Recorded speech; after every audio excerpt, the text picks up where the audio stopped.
Il faut savoir qu'en 1956, la France localise des gisements de pétrole à Edjele et à Hassi Messaoud. Elle localise du gaz à Hermel.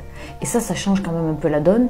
La France veut donc garder le plus longtemps possible la mainmise sur ses richesses. Et c'est en partie ce qui explique pourquoi la guerre d'indépendance a duré si longtemps. La France ne voulait pas lâcher le Sahara. D'autant qu'à ce moment-là, elle se dotait de l'arme nucléaire. Et donc, puisqu'il fallait pas lâcher, le ministre des Affaires algériennes, Louis Jox, expliquait lors des rencontres entre les deux parties, il expliquait aux Algériens que au moment où la France est arrivée en 1830, est arrivée en Algérie, le Sahara n'appartenait pas vraiment à l'Algérie, c'était une entité qui n'appartenait à personne, et donc il n'y avait pas de raison que les Algériens récupèrent le Sahara. Et en face, il y avait Ahmed Boumedienne qui, lui, a multiplié les arguments pour démontrer le contraire. Il n'était pas question de concéder les 4/5 du territoire algérien. Le Sahara, c'est 2,5 millions de kilomètres carrés. À ce moment-là, Charles de Gaulle est furieux, il met fin au pourparlers, mais il est pressé. Il veut vraiment en finir avec ce qu'il appelle la boîte à chagrin.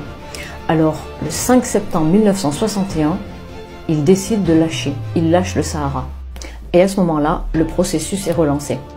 Du 11 au 18 février 1962, les délégations se rencontrent, cette fois-ci en secret, dans une station de ski du Jura, appelée Les Rousses. Et comme personne ne doit savoir, ils sont tous déguisés en vacanciers, ils sont en tenue de ski et passe-montagne. Ils seront logés dans un chalet qui s'appelle le Yeti, et c'est là qu'ils prépareront les accords d'Évian.